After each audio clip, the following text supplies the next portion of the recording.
Everyone, welcome to March Madness, episode 52 of our podcast, Sippin' Sports. I'm Dave, this is Chris. We're keeping it quick. What's going on? How are we doing? Welcome. Quick? Second year of March Madness for the Sippin' Sports fellas. So we're happy to be back. I would say the first year was brand new. Yeah, this is going to be a much smoother operation. We'll see. Yeah. We'll see. Don't speak too early. Yeah, we know what but we're good. It's a fun week, good week. Happy that the tournament's starting. We're watching the first four as we record. And with that, we might as well jump in. We're skipping top moment of sports because we just have so much going on. Mm-hmm. But we are going to give you Minnesota Minute because it only takes a minute. Minnesota Minute. Timberwolves beat the Hawks in their last game. They actually play the Celtics on Wednesday. Some of the fellas are going. Minnesota Wild, 38-21-8, kind of cooking right now. They play the Blues coming up. Minnesota United tied the New York Red Bulls 1-1. They play Colorado Saturday. Minnesota Gopher Baseball lost all three, unfortunately, to West Virginia, and they play Gonzaga coming up. And Minnesota Gopher Softball went 5-0 on the weekend, and they play in the Wichita State Tournament this coming weekend. That's all I got. That was 30 seconds. Yeah, that was faster than a minute. Yeah. Okay, betting recap for the last week. Good week for the fellas, and we're getting hot at the right time. David, you were 84, 67, and 2. Pretty good. Just under 20 games over 500. Pretty good. That amounted to 5-3-1 NBA and 79, 64, and 1 in NCAA basketball. Oh, yeah? Yep. Let's roll. That's good. Good job. Myself, I was 66, 43, and 2. So also a pretty good week. 1-3 NBA, because I've identified that not to be my strength. And 65, 40, and 2 NCAA basketball. Yeah. There we go. So I will say I made a few bets just to try to bump my ranking up on NHL. Terrible. Lost all. Bad idea. I bet the Bruins 2 units, lost. With Wild 2 units, lost.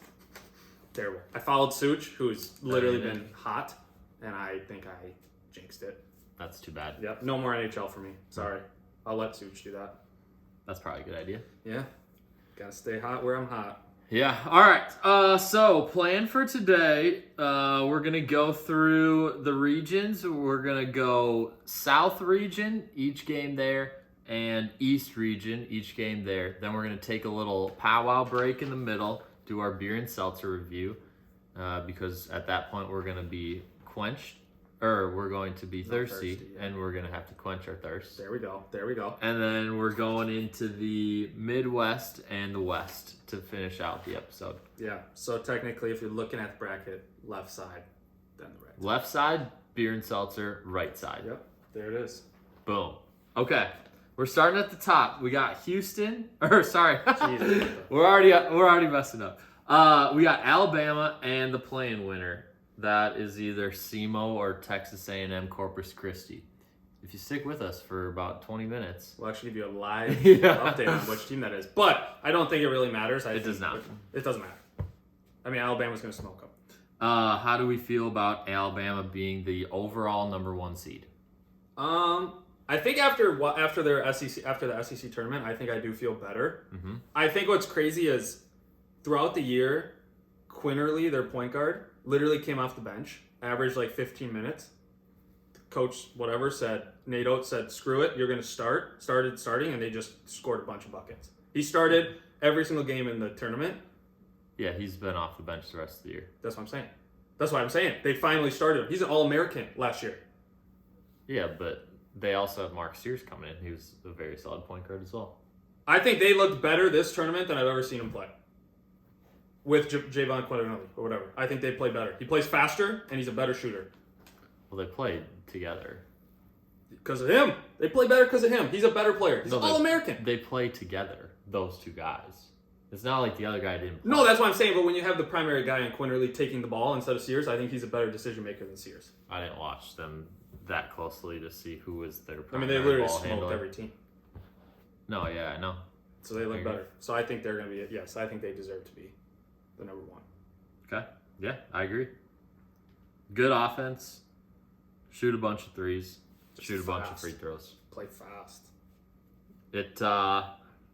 Their one downfall is they turned over quite a bit. But they play fast, so you kind of expect that. Yeah. But I think for them, I think this first round, this won't matter. Yep.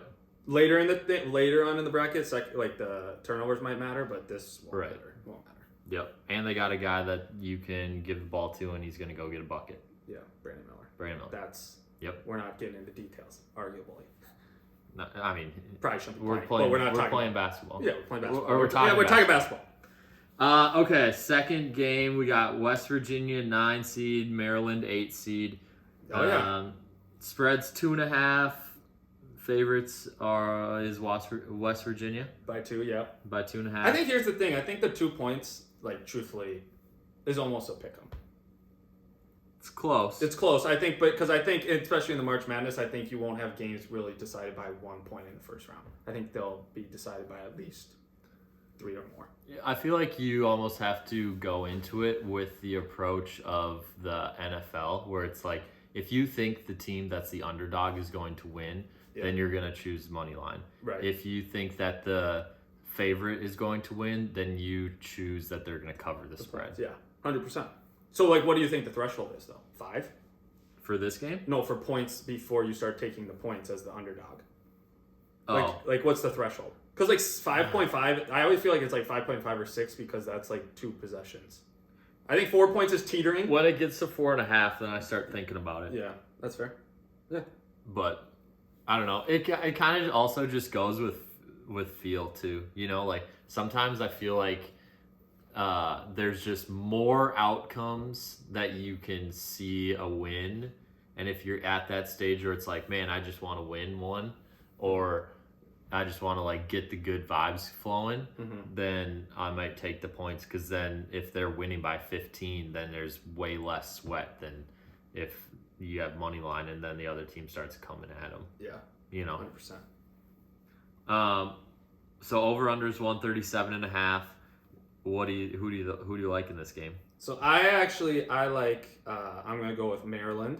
Really? I actually think Maryland's going to win straight up. I think they play better defense. I don't think West Virginia plays good defense at all. I do like West Virginia's point guard, Eric Stevenson, but I think Maryland kind of plays that slower tempo game. They're more likely to not. It's like Big Ten basketball. They're more like Stevenson. He just takes over the ball. Well, they have that Toussaint guy, but all of a sudden when the game matters, it's the Stevenson guy touches the ball every play. Okay. Yeah, so it's Toussaint, yes, is technically the point guard. But every game I've seen them play, it's literally, if it's close, Stevenson's getting I gotcha. Yeah. And I think Toussaint's more of a distributor than a shooter anyway, so it makes sense. But yeah, I like Maryland. I'm actually gonna go Maryland straight up. Interesting. Not the points, so I think it could go either way though. I think it will be a very interesting game. I like West Virginia, honestly. Yeah. I think they've they both play in good conferences. But I don't know. I just feel like West Virginia is going to be able to, if Maryland goes to their zone, then they'll be able to shoot well enough that they can get them out of it. And then if they're in man, then they'll just attack them at the basket and shoot free throws. Yeah. Do you think it'll be more beneficial? Do you think so at the 137? Do you think it'll be 137.5? So do you think you're taking West Virginia straight up or the points too? Points? No, I would take the points. Yeah. I would go them to cover 2.5. Yeah. Interesting. That should be a good matchup, though. It should be. I mean, you could probably say that about all. I believe that's the first game of the tournament. Yeah, 8-9s I think play. No, I think that's the very first game on Thursday. So, really? Yep. Should be a good way to start that. Exactly. Okay, continuing on, we got Charleston, San Diego State. So Charleston comes in at the 12, San Diego State at the 5. We currently have San Diego State as 5.5 point favorites, over under 141.5. What say you, David, about this game? I'm excited. I think it's exciting for Charleston, obviously winner of their conference. They also are the 18th best team in the nation scoring. Oh, yeah. scoring wise. So Score a they lot. can score the ball. Yep. They're fun to watch. They obviously 18. 15. Oh, 15? Yeah. Oh, on ESPN it had 18. So 15, 18. They're top 20 Yeah. in scoring. They obviously were ranked at some point for most of the year. Mhm. I mean, they went on a huge win streak. But I think this is the game too because Charleston scores a lot and can shoot the ball, and San Diego State is very more methodical. Let's play defense, slow it down. Yep. Let's win that way. And I think, to be honest, if Charleston comes out early hot, which I think they will, it's going to be tough for San Diego State to recoup. I am taking Charleston in the upset. Mm-hmm. Yeah, I would say, to echo what David said, Charleston shoots a lot of threes. San Diego State plays very good defense. So if Charleston is able to get out to a lead at the beginning, then I think that San Diego State might struggle a little bit. Their offense is fine, and it's decent, kind of middle of the pack. But I would say if a lot of times you'll see if the team that scores more, if they jump out to a lead, then the team that is supposed to play good defense, sometimes they have a hard time catching back up. Right. You know? Like, I mean, you think about it too also, like Charleston, who I think they lead, they shoot the most threes out of all the teams in the tournament. Oh, yeah. So, like, if they can start out hot, like you said, and I mean, San Diego State's a top, what is it, let's say 35th overall defense. If they can control the pace, in terms of scoring, if they can slow it down, that will obviously benefit San Diego State. But like I said, I think I'm taking Charleston and riding with Charleston. I think Charleston, at the beginning of the year, they were ranked top 25 for a few weeks, so I'll take that. Yep, agreed. Next one, we got Furman, 13 seed, playing Virginia, the 4 seed. Spread is Virginia minus 5.5. Over under is 131.5. Thoughts? I'm going another upset. I like Furman. And the reason I think too is because I think we're going to see the same thing we've been saying all year with Virginia. Like, they just don't score. They don't score. Sure, their defense is elite, one of the best in the nation. Yep, top 10. But also, if you have a team that's going to score 70 points, and Furman averages over 80, if they score 75, 80 points, Virginia can't score that many points.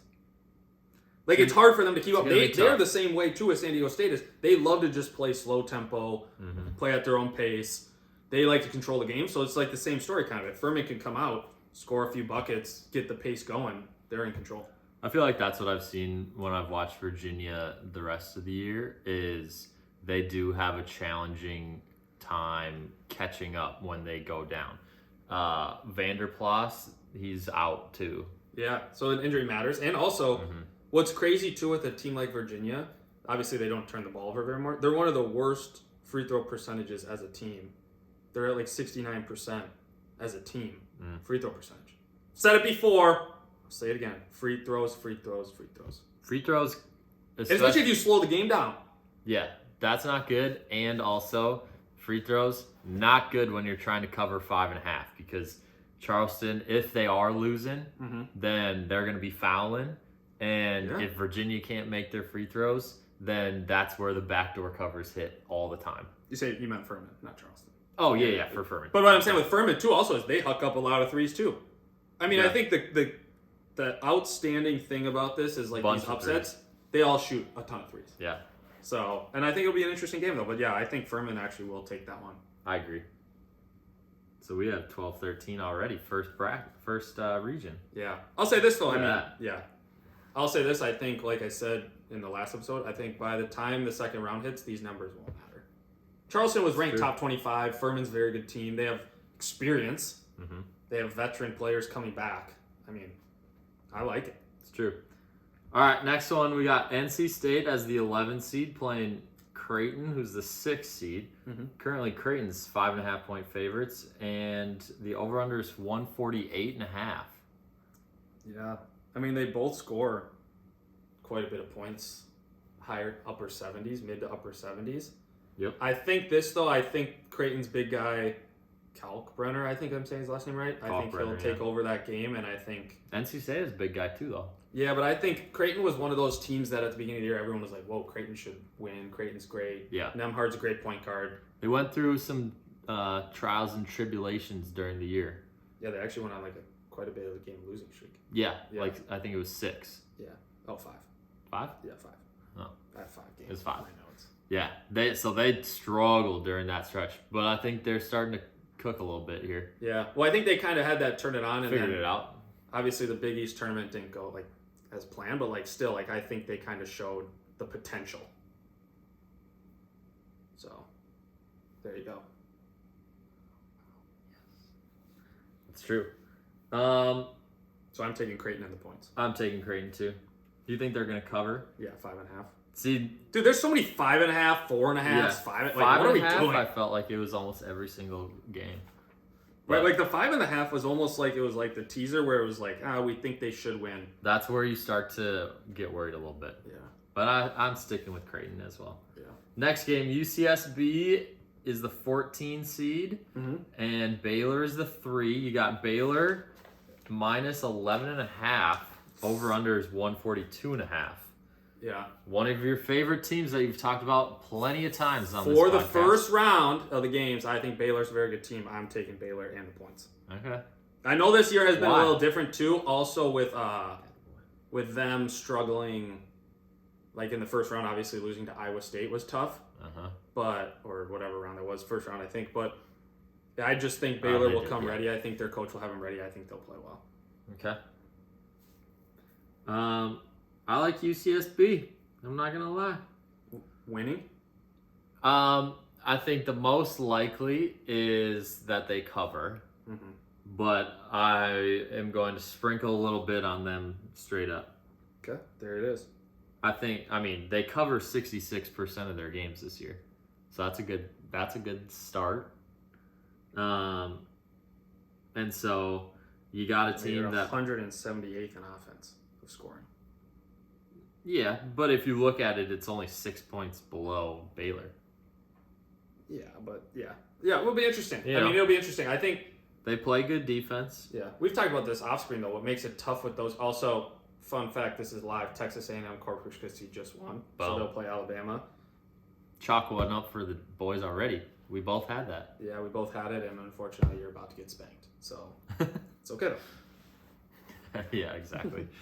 That's tough. But I think here's the thing about that game. Like, could Baylor slip up? Maybe. I don't think it's gonna happen. But it should be. I mean, here's the thing. It's like you can make it. Obviously, they play good defense. They only give up 65 points. Yeah, it's tough. It's tough when the lower seeded team they are more defensive focused than offensive focused. You know, it can keep the games close. So then we look at the spreads and it's like, oh, could it be closer than 11.5? Yeah, actually, it could be. Right. Whether they're able to get over that hump and win, that's a different story. Yeah. So I think the most likely scenario, in my opinion, is that UCSB covers. Yeah. But I know that you like Baylor quite a bit. Right. So, what's the next game? Next game is Utah State 10 seed versus Missouri 7 seed. We got Utah State actually as the 10 seed being 1.5 point favorites.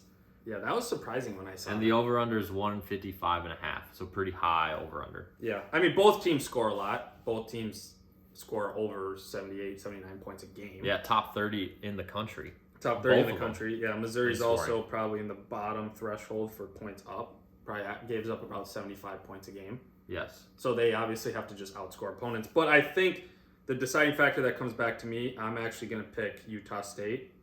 I think they just shoot the three a lot better. And consistently, they just don't turn it over. They turn it over around the same, but I'm taking them at the free throw line and 3-point line. I think they'll win. It's a pick 'em. I mean, you can take the points, I guess, but it's a pick 'em. No, yeah, I think this is a classic case of wanting to either side with a little bit smaller school, more of a mid-major feel, or do you want to go with a middle-of-the-pack Power 5 conference team? You know, I feel like people will pick their sides or they already have their sides chosen, and then you kind of just have to ride with those because they have a lot of similarities. They're quite good offensively. They're quite bad defense. Not the greatest defensive teams. They both shoot a pretty one is above average, one is slightly above average 3-point shooting. Their free throw percentage is about the same. So like they're pretty evenly matched in terms of statistics. Yeah. But I feel like you kind of just pick a side based off of if you're bigger school, middle of the pack, or SEC, or you like the smaller. Yeah, or you like the smaller. Yeah, but I think that also reflects in the spread. I mean, -1.5. It's literally like these two teams exactly are the closest it could get. I'll pick Utah State as well. There it is. And to round out the South. Yep. Princeton, 15 seed, playing Arizona, number 2 seed. Spreads 13.5 for Arizona, and the over/under is 153.5. Yeah, I mean, I think shout out Princeton, got me one of my victories. Good win. They actually have one of the best, or one of the top power forwards in the country. Really? Yes, I can actually give you his name. I can't pronounce it at all. Tosan Evo Boomwan. He's the Ivy Player of the Year. Okay, Great that point helps. guard. Great point. Great power forward. Problem is, you're also going up against Arizona, who also has a very good big man. Yeah, second team All-American. Yeah, so kind of whatever you could say there. And I think Arizona. You got his name? Isn't it Ballo? No. Who's it? Azulis Tabelis. Oh, Ballo might play for somebody else. He's the center. Oh, that's that. Yeah. But I think they have Ramey at point guard. Ramey from Texas, transfer. Yep. I think Arizona, And Kirk Risa. Yeah, they're just solid. I mean, Arizona's going to make a run, I think, and they score a lot of points. Obviously, top 5 points per game, 83-point average. I just think they'll outscore them by quite a bit. I don't know about 13.5, is this? 13.5, yep. A lot of points, but I think Arizona will sweep them. They'll smack them. So I'm taking Arizona and the points. Yeah, I'm the same. I just think Ivy League plays a way different style than. I mean, honestly, I was a little surprised that it was that low. 13.5? I thought it was going to be upper higher. teens. Yeah. I don't think 20. No. But I think upper teens. Like 16. Yeah. I think if you get over 20, it's just disrespectful. I mean, that's what you expect for 1s and 16s. Yeah, but I don't know if there's ever a game that's over 20. Yeah, Houston's is. No, Houston's on here is 19.5. No. Oh, Kansas Howard is 21. So there you go. I mean, but still, that's just disrespectful. Yeah. But yeah, I think Arizona and the points. I think they're dominant. I think Arizona will make a run. When the team is on paper much better, which in this case it is, and they score a lot, it's going to be challenging, I think, for Princeton to slow the game down enough, but score enough themselves. Yeah, you got to keep up. Right. Yeah. Or the other strategy is try and slow it down really far. Right. But then you have to score, otherwise. I mean, they average 76 points a game, so I would imagine they don't slow it down too much. Yeah, but no, I'm saying going into this game when they know that Arizona, they want to get up and down and score a bunch of points. Yeah. One of the strategies that they could potentially look to do is take 25, 28 seconds every single shot clock to try and limit the possessions. Oh yeah, 100%. That would, in my opinion, be the best strategy for them to win, go, yeah, make it close and give themselves a chance at the end. Yeah. It's not like they're going to outscore Arizona, which is a top 10 scoring team in the country. Yeah. That's just not going to happen. Yeah. Well, I think that's the thing too, is that's what's kind of when we talked about Virginia and stuff, what makes it hard is if you do slow it down and you don't score and the other team does score, you have to change up your game plan, and that just goes in the hands of the other team. Exactly. So, all right, that's the South. That's the South. I think we should do Elite 8 teams and then Final 4. Right, before we do all the rest of them. So from this side, my Elite 8 teams, I'll go, I like Alabama. I like Alabama going all the way to the Final 4. I like Alabama winning this side. So I would go Alabama and Arizona. I also have Alabama and Arizona. I think Baylor will have a tough second day matchup. And I also already said this, Furman and Charleston. I think both of them are going to win. So then you have whoever that plays Alabama, and correct. That's just going to be a lot of 3-pointers hooked up. A lot of 3-pointers. I wonder what the over/under is going to be on that game. Might hit the twos. Just 201 for over/under. First college basketball game ever to go over 200 points. And like the spread before the game. Oh, before the game? It's possible. All right, let's jump to the East here. So We got Purdue. They're going to play the winner of the first 4 here in the Wednesday game. We're hoping Texas Southern. Texas Southern and Fairleigh Dickinson. Yeah. Yeah, we're hoping Texas Southern at this point when you're listening to this is already it's already won. Yeah. Why do you like Texas Southern? Because I don't think Fairleigh Dickinson should be in the game. There it is. The Come on, give the people something here, Chris. I mean, give your take on this. It's been You've been tweeting at these blue check marks on Twitter. Yeah, it's been like that the whole time. It's so stupid. Merrimack I love it. Deserves to be in the tournament. Bang. And it's literally their last year in the transition period. Right. So I think it's stupid. Yeah. I think it's stupid. It's the same way with St. Thomas. I said that before. It's stupid that you make them sit out. And it's like there's different ways to create a punishment, quote unquote, than punishing these kids. Like if they're good enough to come from D2, D3, whatever it is, to D1 and win that conference, they should go. Right. So like that's my point too. It's like with this Fairleigh Dickinson game, like what was the point of even playing the championship? So the kids could have pride? It's stupid.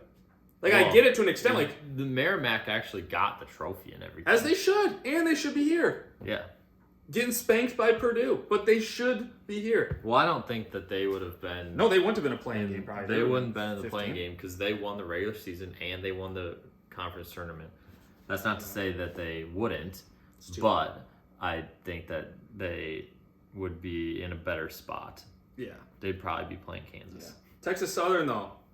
I mean, when you look at this sheet, Texas Southern, it's like they're all red. Everything's red. Yeah, but they also I think it's deceiving. 100%. You know, I was actually surprised when the odds came out and they were 2.5 point favorites. Over Fairleigh Dickinson. Over Fairleigh Dickinson. Yeah. You know, because I was expecting everybody to just look at the record, and granted, everybody that's looking at the records isn't the ones that are making the odds, but. When you look at the record, I mean, 14-20, that's not good. Most people likely don't know, for the majority of the year, they were not healthy at all, and now they are, and they've gone on a pretty good streak. I mean, in the last 15, they're 9-6, so that's basically what almost all the other teams are. Yeah. Well, and I think I think if you watched when they played Grambling in the championship, they looked very good from the start. Yeah. It was a close... Grambling kind of crawled back and I know. Oh, they were dominating the first half. They literally were up by 15 to 20 points. Yeah. I mean, they just literally dominated. But like you said, I think the hardest part is you look at the record and you're like, what the heck? And then you kind of watch them now and you're like, okay, they can play. But I also just don't like picking a team that doesn't even win their conference tournament. They're in a super small conference. Yeah. I mean, that's not good. Moral of the story, RIP to whoever. Yeah, Purdue's going to win that first game. Yeah. So... I mean, Purdue will win that one. So then what's the next one? Then we're moving to, in my opinion, one of the most intriguing first round matchups. You got Florida Atlantic at the 9 seed playing Memphis as the 8 seed. Spread's only -1.5 towards Memphis. Over under is 153.5. Yeah, I think this game, like we said too, especially last week, once watching the conference championship and Memphis beating Houston pretty easily. And I know Houston obviously didn't have Sasser, but I think Memphis kind of showed what they could do. But I think people forget about this Florida Atlantic team, also ranked in the top 25 throughout the year. Solid team. Memphis is literally one of the worst defensive teams in the nation. They do not play defense. Granted, now they're healthy. I saw a stat when they were playing Houston. It was Kendrick Davis and DeAndre Williams accounted for 82% of their points in the tournament. When you can score, you can score. 100%. That's my thing. That's what's crazy is those two 82%. That is crazy, but they're good. And so to be honest, I actually like Memphis. Yeah, it's in my opinion, it's kind of a bummer that these two teams are matched up because I think both of them are good enough to win a first round game. 100%. I'm actually surprised that Memphis is only 1.5 point favorites because I thought that the recency bias of them dominating Houston in the American Championship, that they would be more of a favorite. But a little surprising there. Otherwise, I mean, they've gone 12-3 in their last 15 games, and 2 of those losses were to Houston. So literally 12-1 against the other teams number 1 that they were playing. Yeah, 100%. Without playing Houston. Yeah. So should be a offensive focused game. Yeah, it should be a high scoring game. Yeah. Yeah. Should be. So over under is 153.5. And to be honest, that might even cash. You think that's gonna go over? Yeah. Mm-hmm. I think both teams. One team might get in the 80s, and then the other team will be in the 70s. Mm-hmm. So I think it will, but we'll see. You like what? So did you I'm say going Memphis. Memphis? Yeah. Yeah. I think Memphis will give Purdue a run for their money in They the can, second 100%. game. So 100%. all right, next one we got one of the biggest matchups. Oral Roberts. You could say also seed. in this game a tough draw Duke, for both 5 teams. seed. Yeah, very tough draw for both teams. Right. Duke's 5 seed, Oral Roberts 12 seed. Duke is 6.5 point favorites. Over under is 145.5.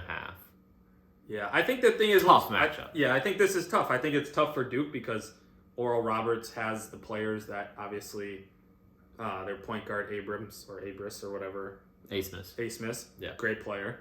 They obviously can score. Mm-hmm. They're a team that I think literally They're before number 3. before they got matched up with Duke, I think every single person was like Oral Roberts is going to win their first round. Yeah. And now they got matched No up with matter Duke. who they're playing. And now Duke is hot after winning the ACC tournament. So I think a lot of people are now like, dang, dude.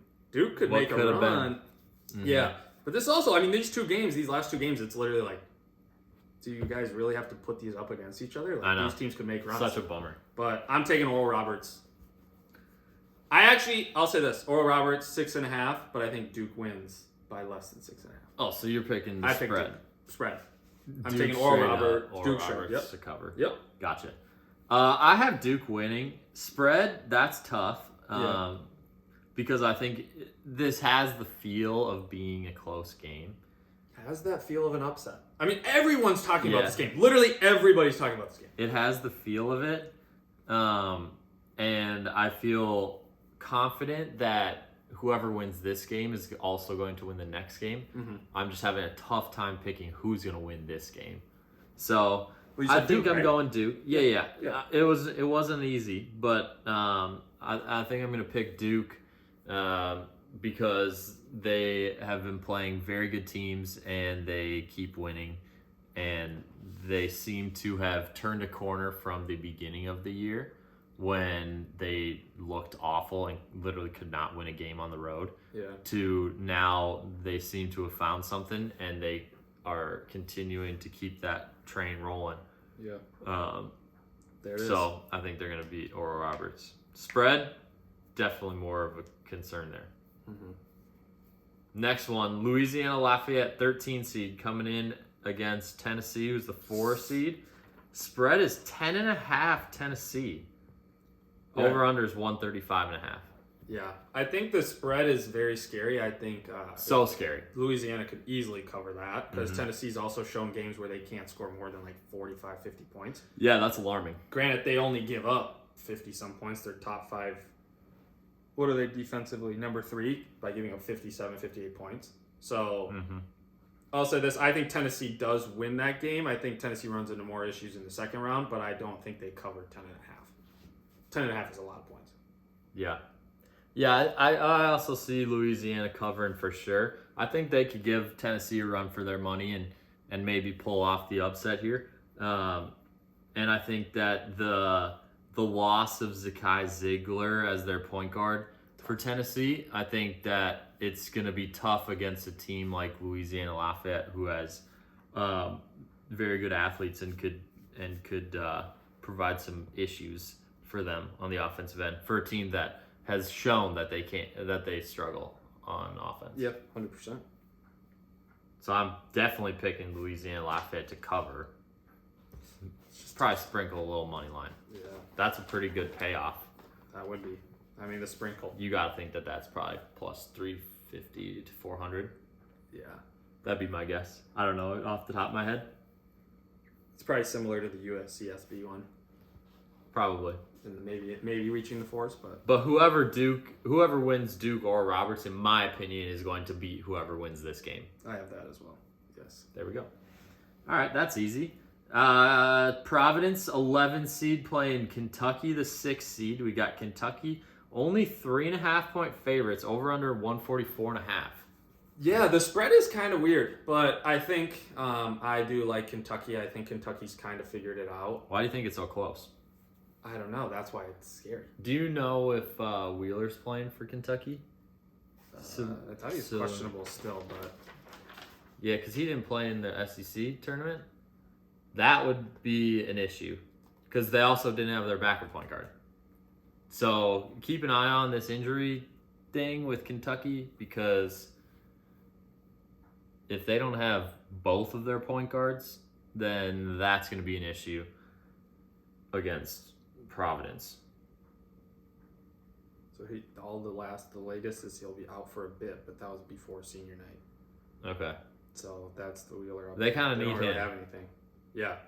I mean, what's crazy about this too, and so Providence's best player, Bryce Hopkins, went to Kentucky. That's right. That's right. So there's a video. They showed a video of when they got announced that they showed on that Providence was playing Kentucky. All the Kentucky kids were like, "Oh, B-Hop's back." So I don't know. Maybe it's a revenge game for him. I think that's going to be a revenge game for the rest of the team. Yeah. On Kentucky. That's what I'm saying. Does it motivate Kentucky? Probably. Then I mean, how many of those guys actually played with that one? I guess they're a little bit decent older. Amount. They're a little bit older than usual, but still, he only played. I mean, he literally his freshman year, Bryce only played like I think it was 7 but minutes. he's still on the team. Yeah, 100%. So I'm taking Kentucky in the points. Me too. Kentucky's gonna win that one. Mm-hmm. Next one, 14 Montana State versus number 3 Kansas State. Spreads 8.5 for Kansas State. 139.5 overall over under. Yeah, I think here's the thing. I think I like Kansas State. I'm actually going to take Kansas State and the points. The only thing that scares me about Kansas State is they turn the ball over so much. But Keontae Johnson is back. He's a stud. So I'm actually taking them over Montana State. That's just my rationale. I just think they're a better team overall. I think they're a better team. I know that you and I both got caught up in the Big West, is that their conference? Yeah. The Big West? Yeah. The Mountain West? No, not the Mountain West. Who are you talking about? Montana State. Oh, yeah, the Big West? The Big Sky. In the Big Sky Conference. Oh, yeah. We got caught up with Eastern Washington, and we were all in on those teams in that conference. So it makes me want to think that Montana State has a chance. Eesh. I think Kansas State is good. They haven't been as good lately. I mean, 8-7 in the last 15 for a 3 seed is actually pretty surprising. Yeah, I think it's tough. I think the hardest part too, though, is like towards the end of the year before the conference tournament, and even in the conference tournament, you start to see like all the wear and tear of the conferences playing on these guys. Mm-hmm. Like playing in that conference is so tough. When you look at these smaller schools that are playing in smaller conferences, like Montana State, usually a lot of them have like 8 or 9 game winning streaks at the end of the year. Yeah. But the competition is just not as grueling as they were 13-2 in their last. I mean, you ain't playing Kansas twice a year. That's true. You ain't playing Baylor twice a year. You ain't playing Texas twice a year. So Correct. I think it does play a part, and I think I think that plays a part, the 8-7, but I think they'll be fine. Kansas State also covers 65% of their games this year, so 8.5. Book it. All right, next one. We got 2 more in this region. We got USC, 10 seed, playing Michigan State, 7 seed. Mm-hmm. Michigan State is 2.5-point favorites currently, and the over-under is 137.5. Yeah, I think someone deemed this the Diamond Joe special. Is it? That's what our friend deemed this. But I'm actually going with Michigan State. Even though the numbers don't say to go with Michigan State. Isn't this the first game's Friday. First game of Friday. Yep. Okay. So Michigan State, I'm going with them. They've only shot 440 free throws all year. That's not very That's much. So low. But I don't know. I think something about Tom Izzo, I just think he'll have the boys ready to play. So I'm going Michigan State. Okay. Yeah, I think it'll be... this is going to depend on if Michigan State can score from outside. They shoot well, but they don't shoot that many. So if they can make a number of their first couple that they shoot, then... Oh, wait. Both teams don't really shoot a lot. Yeah, they don't shoot that much, but they shoot very good. Yeah, 40%. Very well. That's pretty good. So if they can make some of their first few, Mm-hmm. then I think that can get them kind of a cushion there, and then they can not worry about outside shots as much, take them in the flow, and kind of play how they want to. I think USC has plenty of talent, and I could definitely see them winning, which is why I'm going to pick them. But I think this is definitely one of those games that you just envision going down to the wire. Yeah. So I would probably, this is a case where I would probably lean more to getting the points and the plus 2.5 for USC. There it is. So what's the final game? Final game, Vermont is the 15 seed. They play Marquette, the 2 seed. Gonna be one of the first couple on Friday, probably 12-1 o'clock.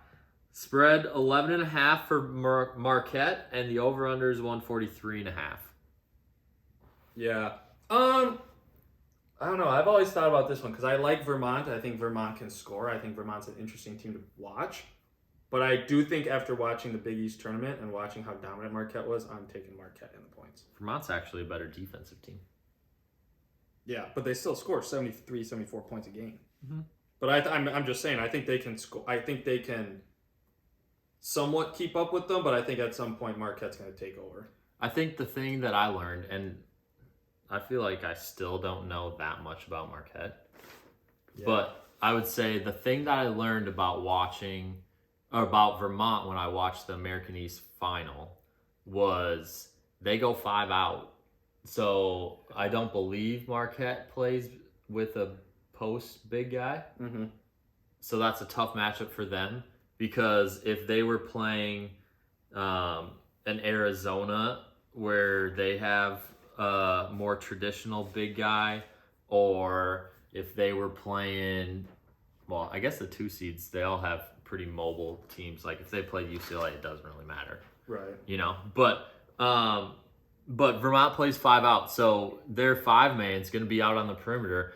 If Marquette had a guy that's more of a traditional post guy and is going to be icing the ball screens or playing drop coverage, is how you would consider it, basically staying off and letting the guard kind of penetrate in until the defending guard has time to get back in front. If they're playing drop coverage and you got your guards coming at you, and then you can throw it back for the pick and pop 3 for the big, then that could provide some issues for that team. Yeah. I think don't see that happening, though. No, I think Marquette will be fine, and I think Marquette, by their point guard and everything, led by him, I think they'll just take care of business. So. Yes, I agree. That's a All good right. thing. Halfway. Wait. Elite 8 teams for this region. Oh, I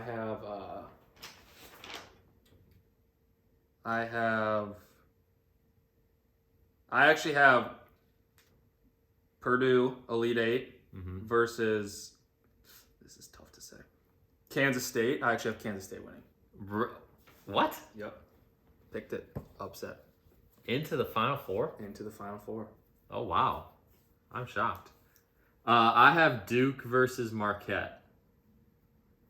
Yeah, I was between Marquette. I was between whoever won between Marquette and Kansas State. Interesting. I just don't think. I think Purdue will choke it. I think Memphis gives. Duke's got to win the first game. Yeah, if Duke can win the first game, then now we're cooking a little bit. But they do have to win the first game to advance. Make you have the to win the Elite first 8. game. Yes, you do. Yeah. In order to make it farther in the tournament, you have to win the first game. All right, now we're halfway. So beer and seltzer. I will admit, it feels a little weird doing beer and seltzer this far into the episode. Yeah, but I'm parched. Yeah, we're gonna go quick. So it's another part of the Quirk family. It's Blackberry Sage. Okay.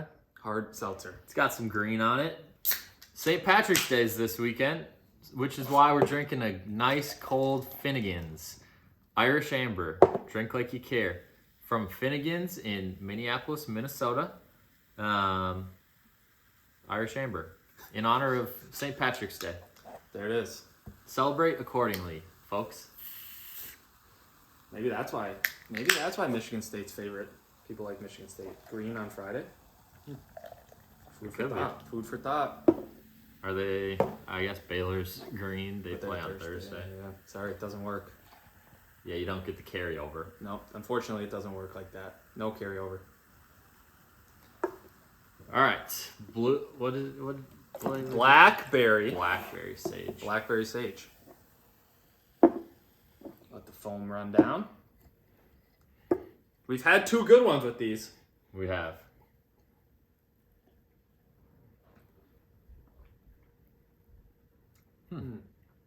Okay. We both had the same exact reaction. It was like There's no carbonation really. To me. And I think if I remember the other 2, there really wasn't much carbonation either. I think there might have been a little bit more than this. It tastes a little bit flat. Yeah, it tastes a little bit flat, but there was bubbles and everything, so it's not really. They went away pretty quick though. Yeah. I don't know. Okay. I don't know. What about flavor? I think there is a lot of flavor. Are you getting blackberry? Yeah. Well, I'm getting some kind of berry. Are you getting sage? I don't know what the hell sage is. What is sage? A flower? I think it's a herb. It's an herb. Yeah, an herb. I think it is. Okay. I will be honest. I'm not getting sage. I would say it's. There's definitely flavor though. There's definitely a berry flavor. Fairly refreshing. Yeah, could be. Could be because we're parched. Could be because it's refreshing. I was parched. I think it is pretty good though. I think it's pretty solid. I don't really know what blackberry. I'm just getting like a berry flavor. So I mean, there is a lot of flavor. I almost thought it was blueberry. Yeah, right. That's what I'm saying. I don't necessarily think it's blackberry, but there's definitely a little berry in there. Do you drink a lot of blackberry, or do you eat a lot of blackberries? I don't. No, I don't really eat a lot of berries in general. Nah, not getting your fruits in. Nope. Oh, I guess I do like strawberries, but that's disappointing. Yeah, it's okay. You have yours? Yep, go for it. I'm gonna go 6.3. Okay. I think it's solid. I think it's on the lower half. I think it ranks 3 out of 3 so far of this whole Quirk family. Mm-hmm. But I don't think it's bad. I think it's pretty good. I mean, here's the thing. What's crazy about it, like you said, and I don't know if it's flat or what it is, but like it doesn't really have that carbonation, so it just kind of tastes like juice. I feel like you've said that it's tasted like juice in the past for the other ones. Yeah, I think that was kind of similar to the Smirnoff ones. The last few ones we've had for those Smirnoff. 2 families are... Yeah. Yeah. I'm giving it a 6-1. For some of the similar reasons as David, I think that it's refreshing when you need it. Mm-hmm. But I don't think the flavor is like something to write home about. Yeah. And I would say it's above average, but not too far above average. Yeah, that's a fair score. Around 6. But if it's around, I would be okay drinking it. That's fair. It'll be around this weekend, so we'll see what happens. All right, Finnegans Irish Amber, nice little 3-leaf clover on the can for all of you lucky folks.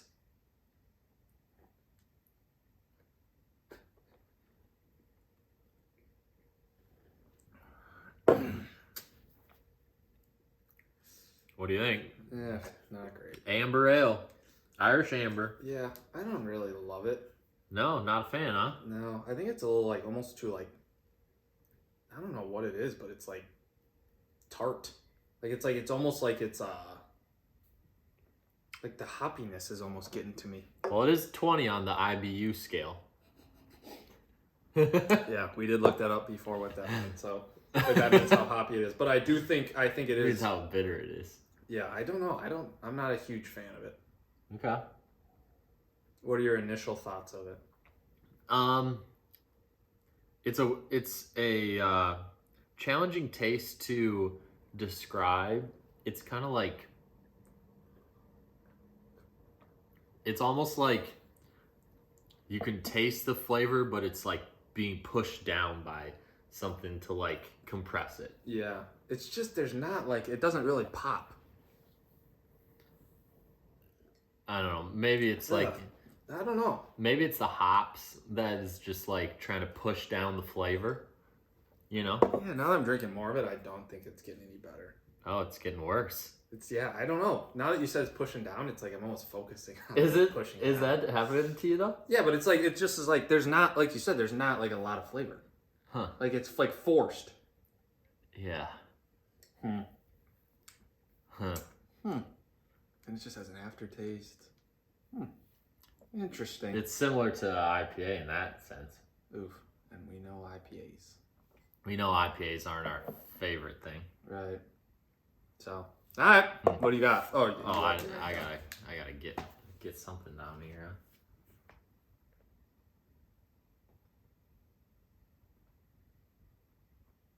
Okay. I'm giving it a 4.9. Oh, okay. So I don't really think it's great.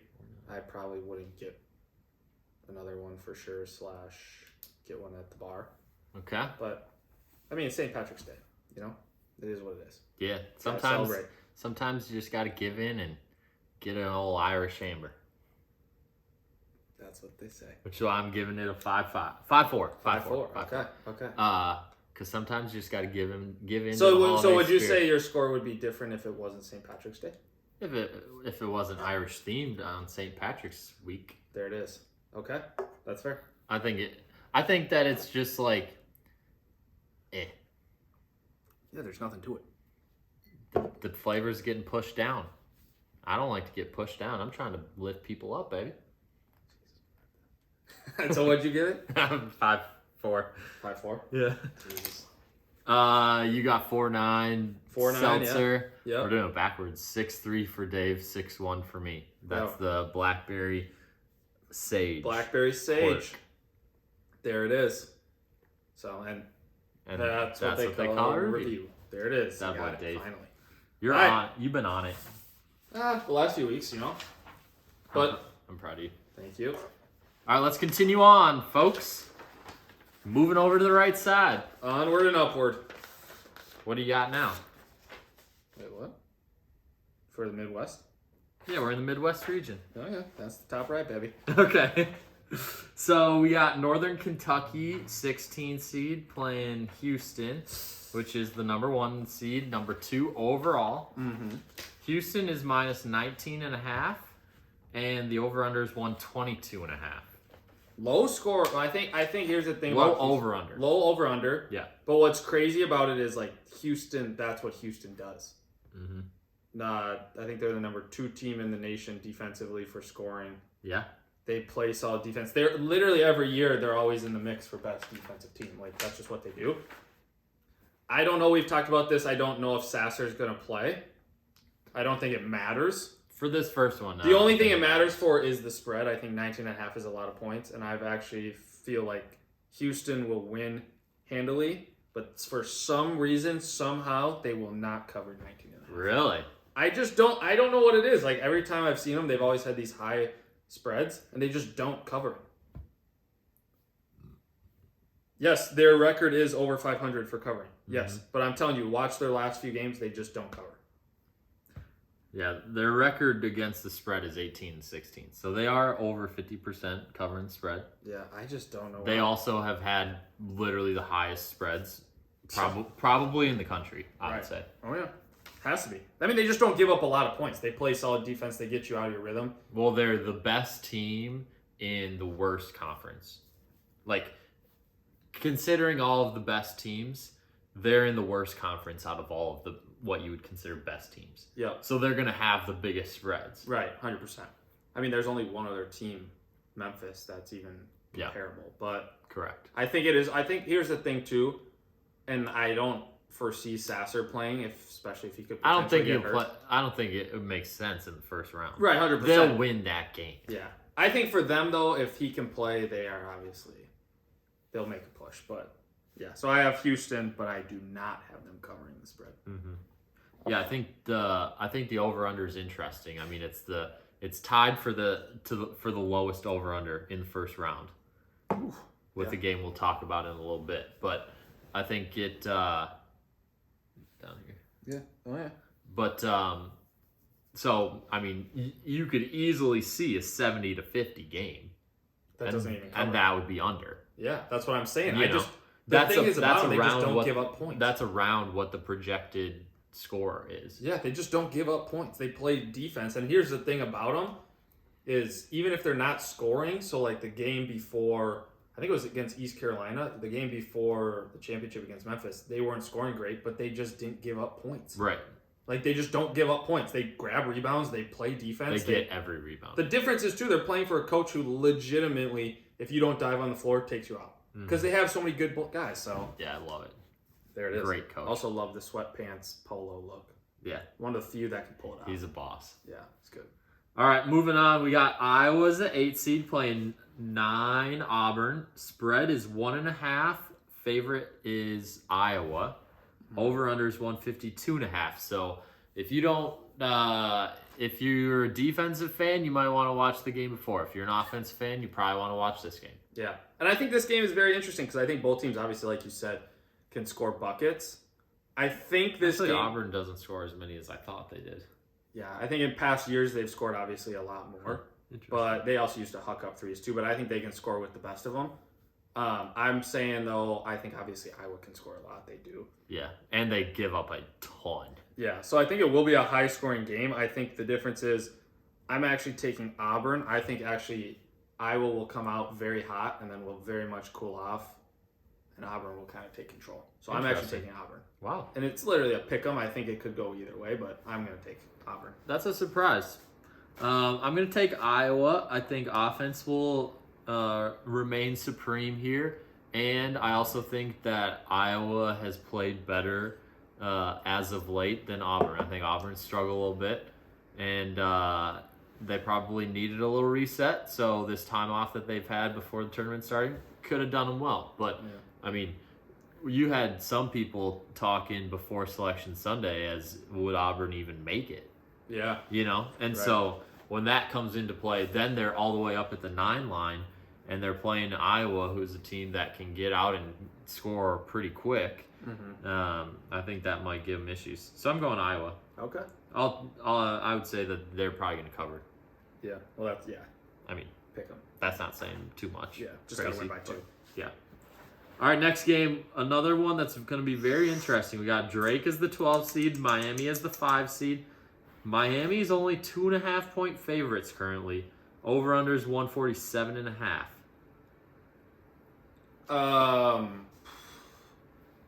I mean, I like Drake to win, to be honest. I think this is a big upset. Miami doesn't play any defense.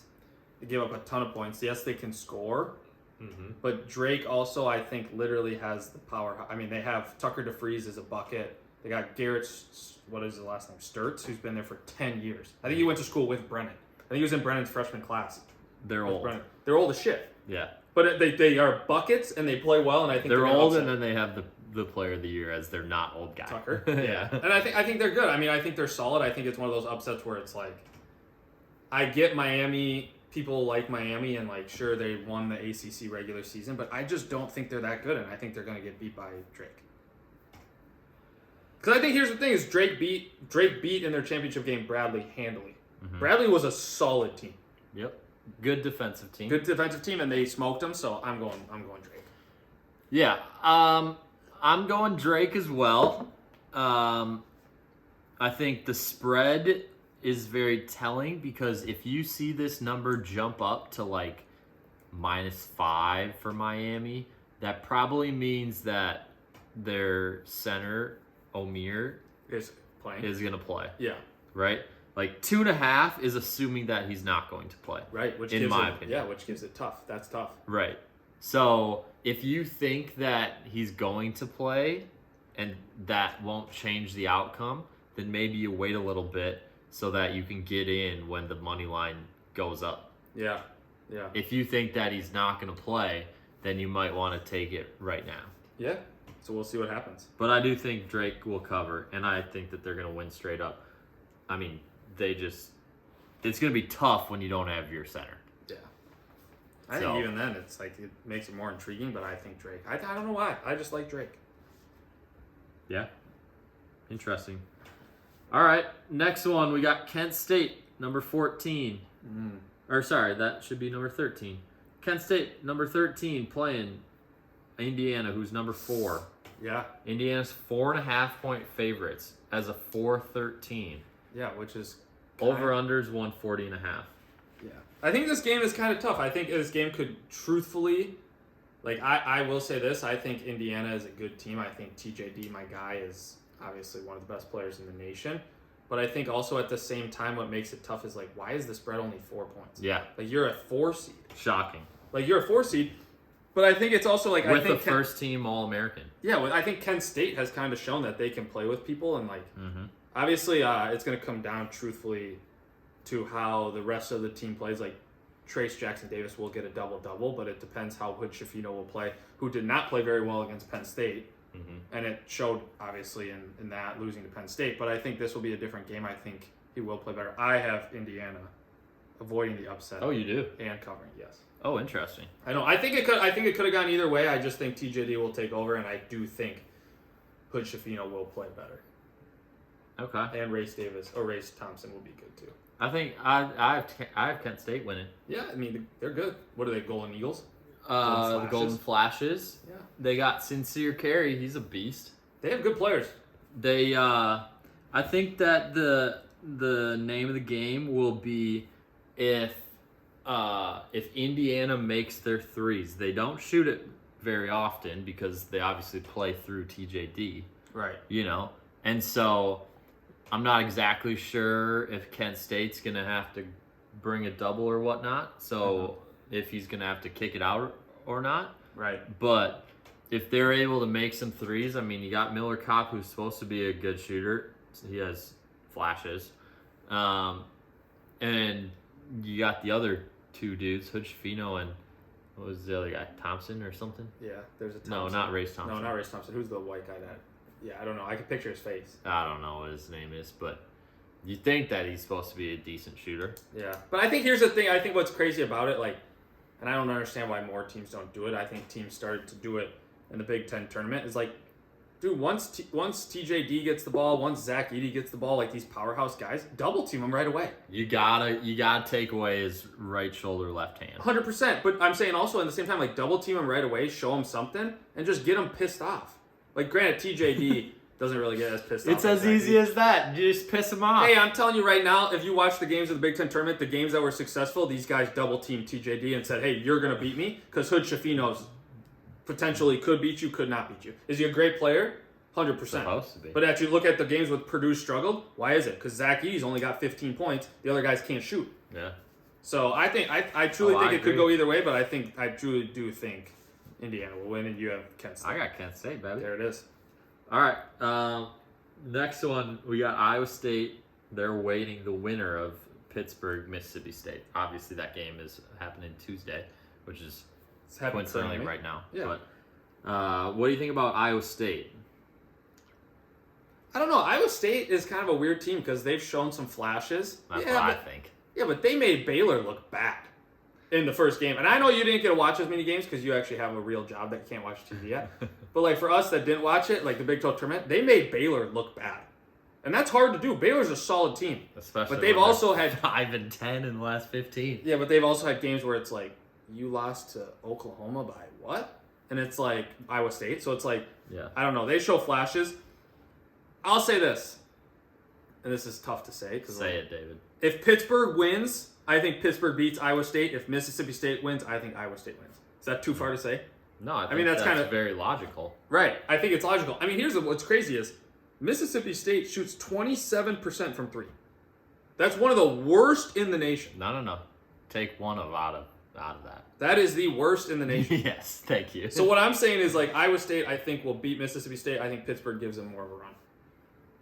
Oh, 100%. I mean, if it's Mississippi State versus Iowa State. Iowa State. What's that over? That might be the lowest over under. Yeah, both teams. Yeah. I mean, you're looking at Iowa State.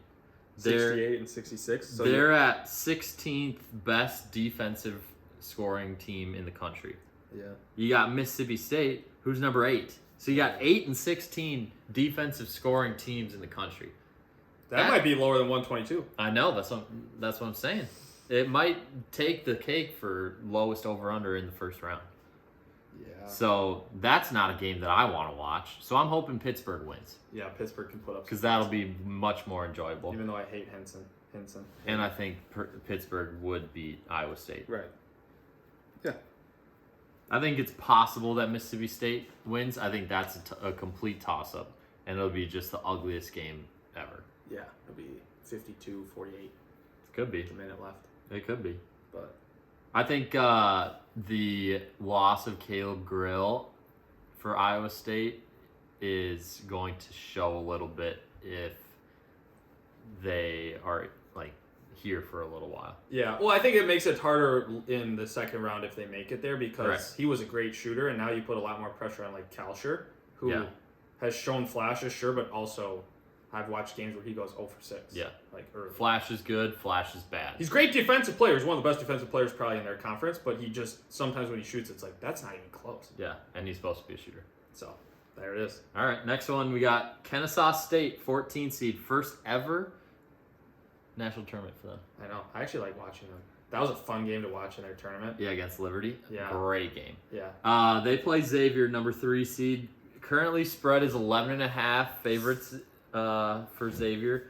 And then it's the over-under is 151.5. What do you think? This is my thing about watching Xavier too, especially in the Big East tournament or even in the Big East games. They also don't play defense. They give up a lot of points, but they score a lot of points. Right. So, but I'm saying this, I think Xavier, experienced guard play, they will prevail, and I actually do have them covering as well. You do? That's a lot of points, but I have them covering. I do think Kennesaw State is one of the most fun teams to watch. They do cover quite a bit, too. Yeah. 66%.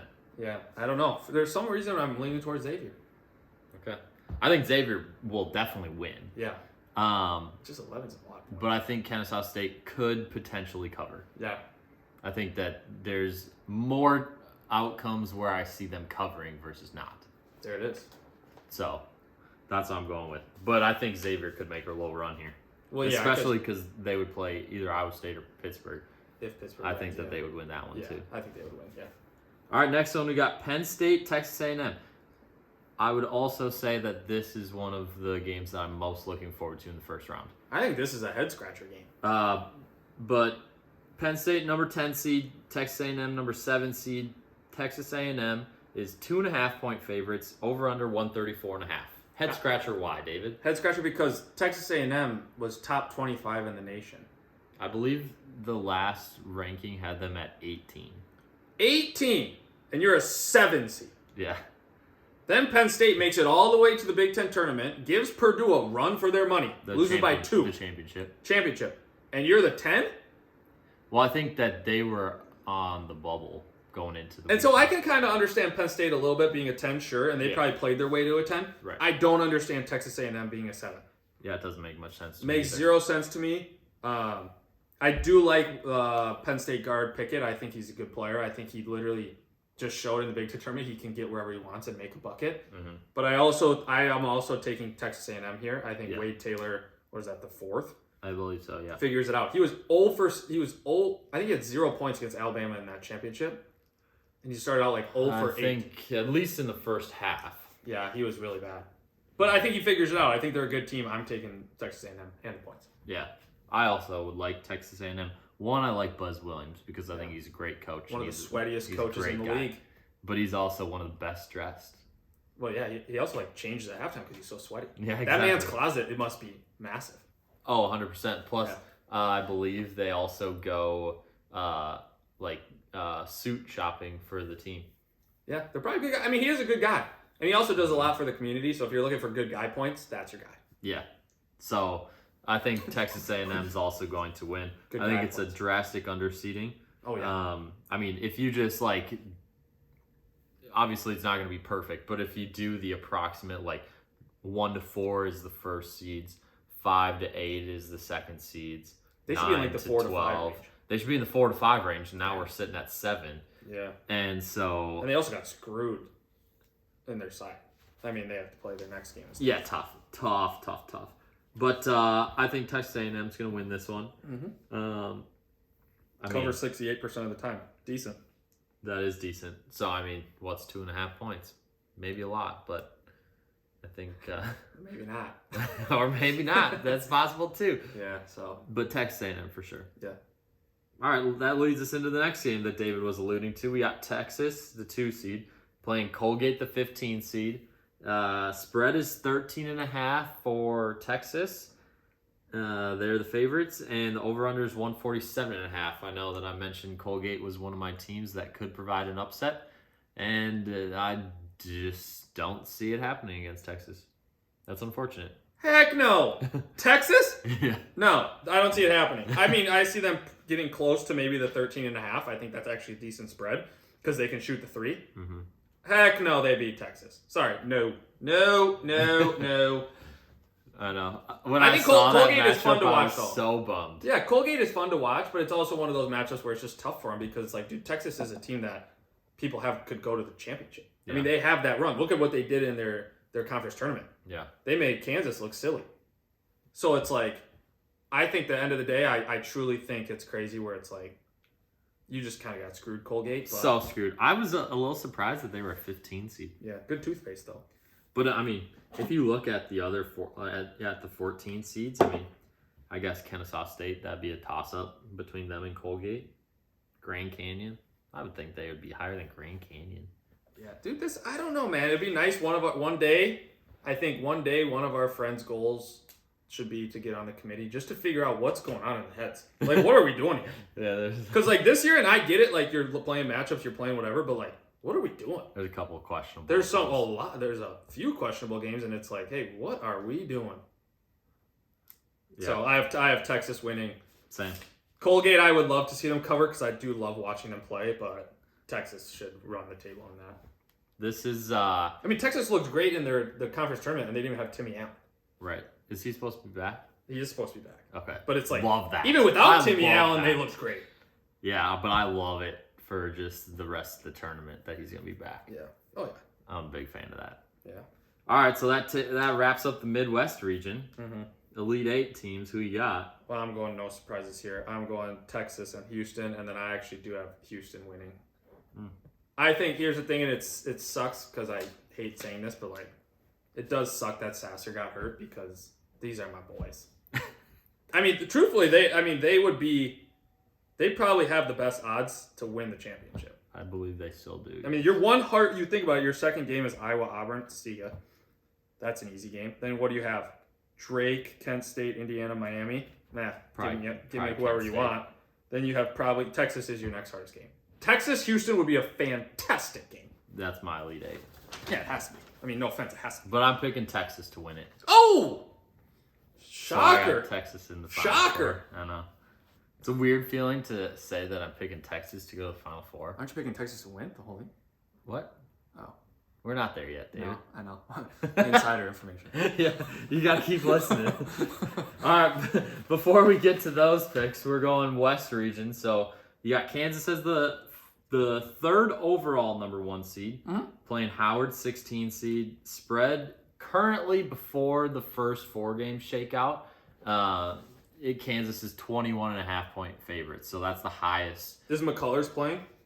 I think so. He didn't play in the championship against Texas. Oh, he didn't? No. What happened to him? I think he had a groin injury. Oh. But I think he should be dang fine. groins. And Bill Self's back. Thank good Yes. God for him being back. But also, I'll say That this. is good. I'll say this. So there's a crazy interview of John Calipari. When they played Howard one of the first few games, he said on the postgame interview, he goes, Howard will make the NCAA tournament and give someone a run for their money. Unfortunately, I don't think he thought they were going to play Kansas because they're about to get schmacked. Yeah. Over-under's 146.5, by the way. Here's the thing, and this is what's so crazy about these games that teams are about to get schmacked, is the hardest part about the over-unders is the worst team has to come out and score. Yeah. Because then the better team. Then the better team's like, oh, dang, you scored 40 or you scored 29 points in the first half. We got to score 35, 36. Like, we know the spread. At least. We're supposed to win by 20. We have to score more. So, I don't know. I'm excited for it. I think it'll be interesting to see how Kansas rebounds from the championship of the Big 12. I think they'll be fine. But I think it will be interesting because they're also a lot of people's favorites to win. Mm-hmm. So, they should smoke them. Yeah, it's a big spread. That's the only issue here. Obviously, I think Kansas is going to win this game. Howard averages 16 turnovers a game. That's not good. That's horrid. Not good. Horrid. Yeah, I think that they could have some troubles. Howard does have a 6'10" wing guy, though. Decent. So He's decent. I don't know his name, but he's he could do something. Yeah. So we'll see. Should be a fun matchup. I don't know, it was nice to see somebody else win instead of Norfolk State. Norfolk State's are my guys, though. I do love Norfolk State. All right, next one. Illinois, Arkansas. Another great first round game. You got Illinois as the 9 seed, Arkansas as the 8 seed. Spread is currently -2.5 for Arkansas. Over under is 143.5. I think this is going to be a great game. I think it is going to be a great game. I do like Arkansas. Yeah. I think they're kind of back. They kind of showed what they could do in the SEC tournament. I think Illinois kind of surprises me because, like, Illinois, there's always, like, high hopes. I think, obviously, Underwood's a great coach. I think he is great. But I also Very intense. Very intense. Also top 5 sweatiest coaches. But I think the difference is, like, Terrence Shannon Jr., fantastic player. But I also think when you look at Arkansas, also an intense coach, Musselman, crazy guy. He is pretty intense. Yeah. But I think Arkansas just has the edge, and it'll push them. I'm taking Arkansas in the points. I'm taking Arkansas as well. It's kind of weird to see Illinois without Kofi Coburn, in my opinion. Yeah, they took a lot of guys from the Big 12.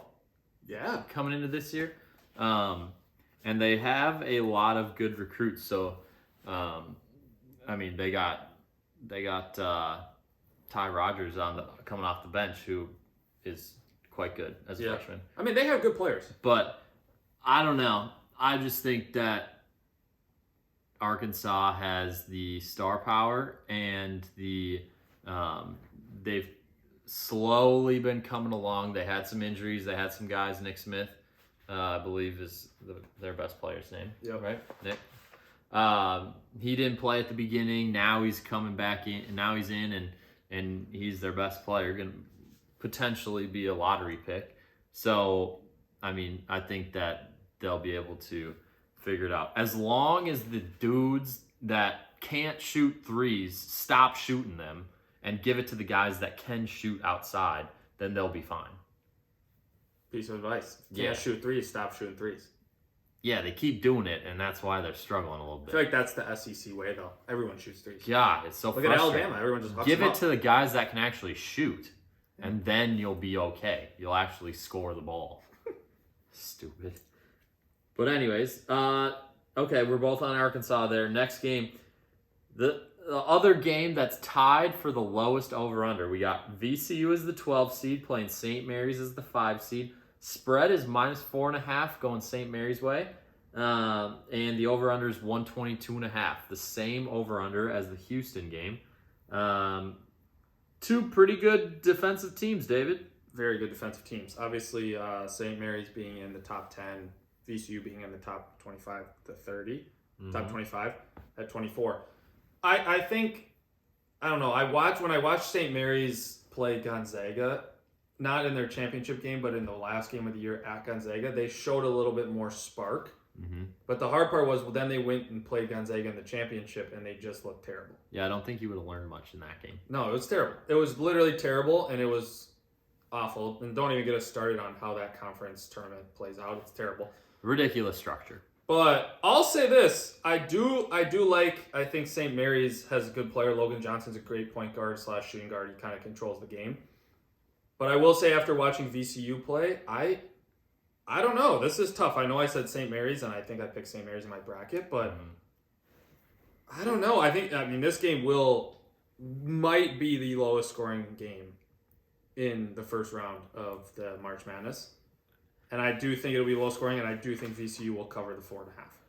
Yeah, I think, it's obviously different because in the Houston game, you expect Houston to score 70 points and Northern Kentucky to score about 50. Well, this game, it's probably closer to both teams scoring around mid-50s to upper 60s, or mid-50s to low 60s. If they get to 60, yeah. You know, it'll probably be first one to 60.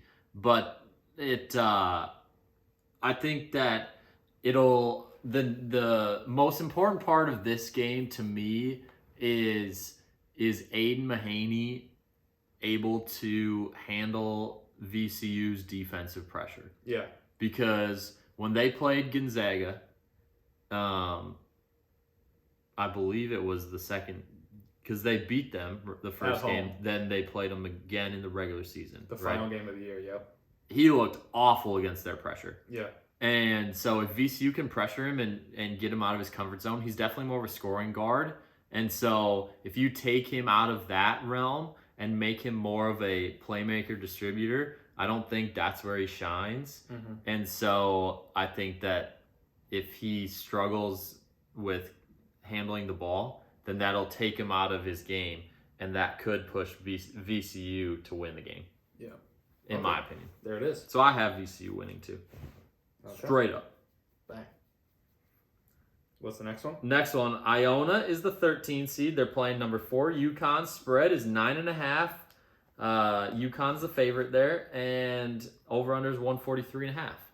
Yeah, I think it's an interesting game. I think Iona obviously coming on an absolute banger of a win streak. I think it's 14. 14 in a row. Yep. 14 in a row. Solid team. Also, UConn's coach, also part of the top 5 sweatiest coaches ever and most intense. We're just on a roll right here with the sweatiest coaches. Yeah, this has to be the sweatiest. This region, definitely the sweatiest region. Yeah, absolutely. Very sweaty. And so, I'll say this, though. I don't know if Iona can keep up with the speed of Connecticut. I think they'll score. I think they'll score, but then I also think the strength of Connecticut will kind of power through. So I'm actually taking, what's his name? Sonogo, their center. So I'm taking Kentucky and the points. It's a lot of points, though. You're taking who? Connecticut, sorry. UConn. Okay, cool. Thanks. 10 of points. Yeah, I think it's one of the main games that I think both teams have a fairly good offense and a fairly good defense. I feel like a lot of the games that we've looked at and a lot of the teams that we've looked at, they either have a very good offense and a mediocre defense, or a very good defense and a mediocre offense. But both of these teams are actually fairly good at both. Mm-hmm. You know? Yep. And so I think that it'll be interesting. I would assume, I'm not a huge Maction basketball fan, but I would assume that Iona doesn't have to deal with the size that UConn's going to be bringing in conference. Yeah, I don't think a lot of people deal with that. No. So if they're able to play a pace and a style that allows them to take the big guys that UConn has out of the game, mm-hmm. Now we might be looking at a situation where they can push them a little bit and maybe get close to hitting an upset. Yeah. Well, I think the biggest thing too, we've said it all the time with all these upsets, but the biggest thing about these upsets are the teams that are the lower seeds have to come out firing because they have to control tempo.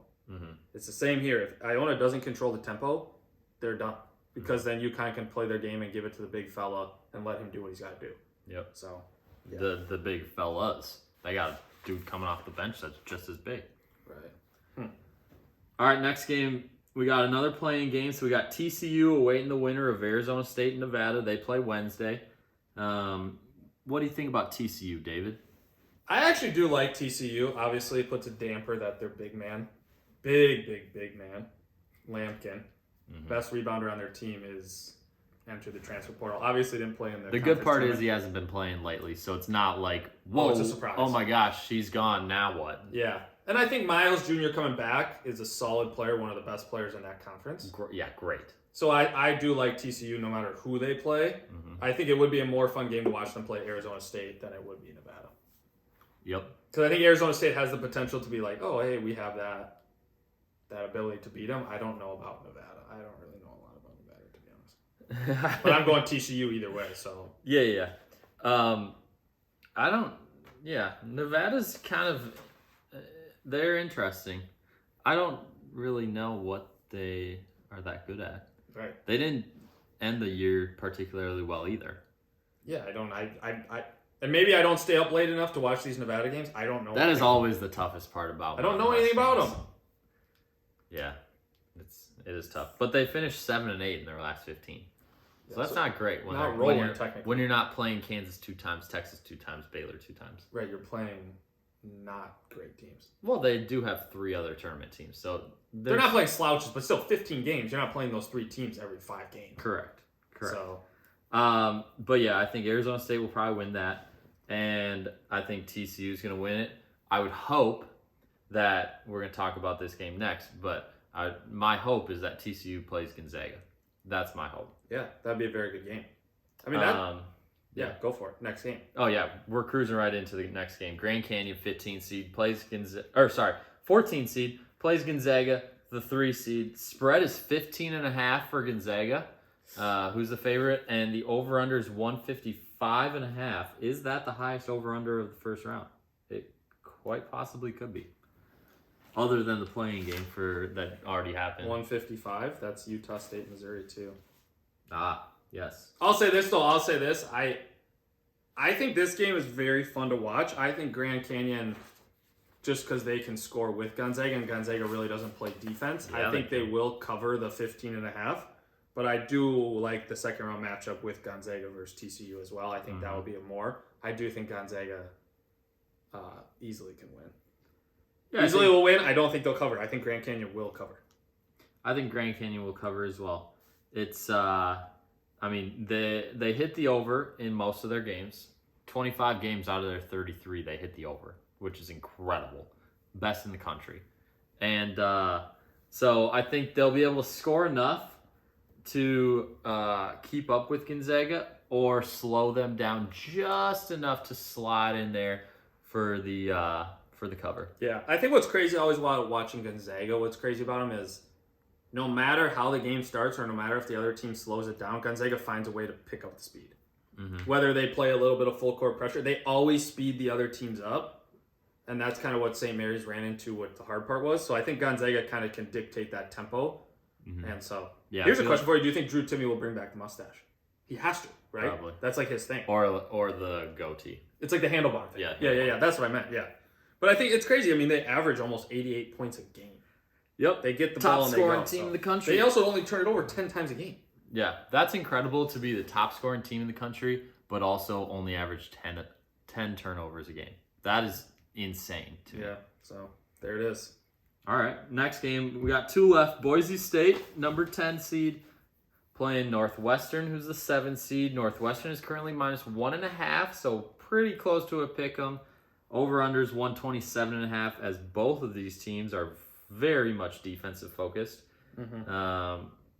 Both top 30 in the country in scoring defense. What do you think about this one, David? Yeah, I think Northwestern is solid. Obviously, their point guard, Bowie, is fun to watch. He's a good player. Yeah, Bowie. Who's their shooting guard guy? I can't think of his name. Don't know. But he literally every game I've watched him play, he goes like 0 for 8, and he keeps shooting. So I'm taking Boise State. I think Boise State's solid. So I'm rolling with the Broncos. Really? I also think it's an advantage for them. They're playing in Sacramento versus Northwestern.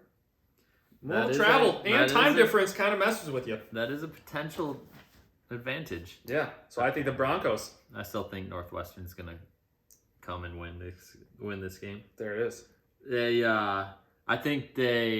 I'm not a big battle tested, played all the Big Ten and got war ready, you know. But I do think that Northwestern, they have had a good year this year, and that hasn't always been the case in the past.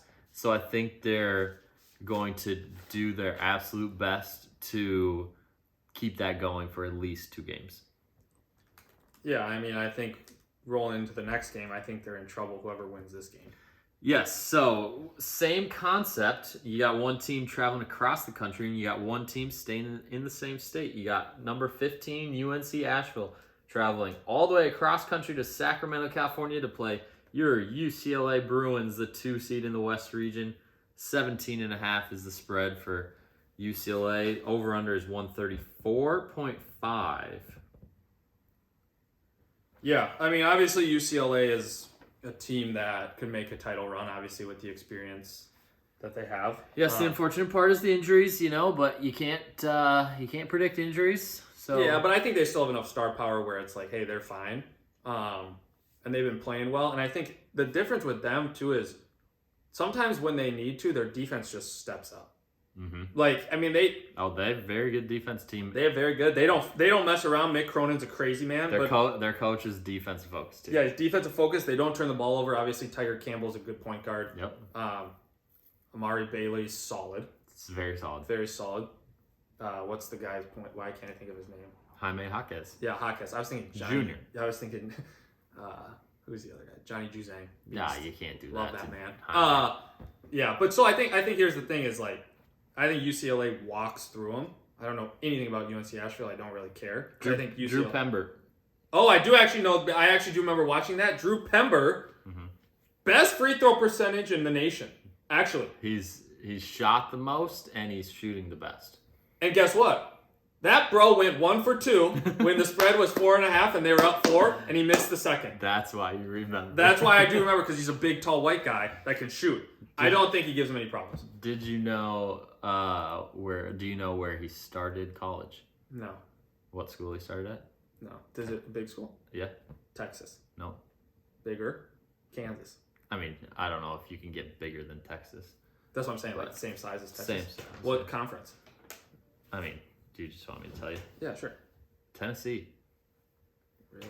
Yeah. Well, he found his home wherever, he found his home. He's player of the year in their conference. As he should be. I mean, he's a good player. He basically carried them in the last few minutes to win that game. No. It was their other guy. Their all-time lead scorer in school history. I don't know his name off the top of my head, but they have 2 guys. Wait. No. In the championship? Yes.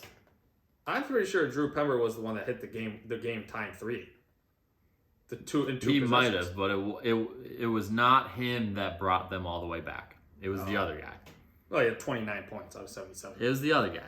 Look at the box score. Oh, here we go. Yeah. 24. T. Jones. Yeah, T. Jones. All-time lead scorer for UNC Asheville. 10 of 12 from the free throw line, huh, Drew Pember? Yep. Screw you. Getting smacked by UCLA. But I think it's going to be tough. I really don't know if UCLA can cover. That's so many 17 and a half is a lot. I think so in the Pac-12 tournament, obviously Jalen Clark, he's hurt, done for the year. Super unfortunate because he's a finalist for the Defensive Player of the Year in the country. So you lose him on the perimeter. You also have Adem Bona, freshman. He was the freshman of the year in the Pac-12 conference. Say his name again. Adem. With his last name. Bona? Okay. I just want to make sure I heard you. Go. Is that wrong? No, that's 100%. I didn't hear you say his last name. That's why I was like, who's Adem? Yeah, Adem's the center. Yep. Pac-12 freshman of the year. He did not play in their last game. So keep an eye on that for long-term through the tournament. He should play. I mean, he's played the whole year with a mask because he hurt his nose. So I think that he should play. It's not as simple as a cosmetic like nose thing where you can just slap on the mask and keep playing. Yeah, I think it's actually like something lower body. I think it's a shoulder. Oh, it's a shoulder? Yeah. Okay. It says he has good trajectory though. It's a shoulder. Yeah, I think he's gonna play. But just something to keep in mind as you're filling out the brackets or putting your last minute changes on it for UCLA long term into the tournament. I think they'll win handily in this first round specifically that we're talking about. But in terms of long term potential, he's gonna be a huge deal because if you lose your best 2 defenders, that's gonna hurt your title chances. 100%. I think it's one of those things like with him and like with a lot of these other like with a lot of the other guys that have kind of some injuries, like Sasser's injury for Houston and stuff. But like, I think the first games are more so games where it's like, hey, we want to get you in for a few minutes, test it out, but we're not going to strain anything. Yep. And if for some reason this game gets close, maybe it's close at halftime, you'll start the second half. But if we're up double digits, I'm not risking anything. No.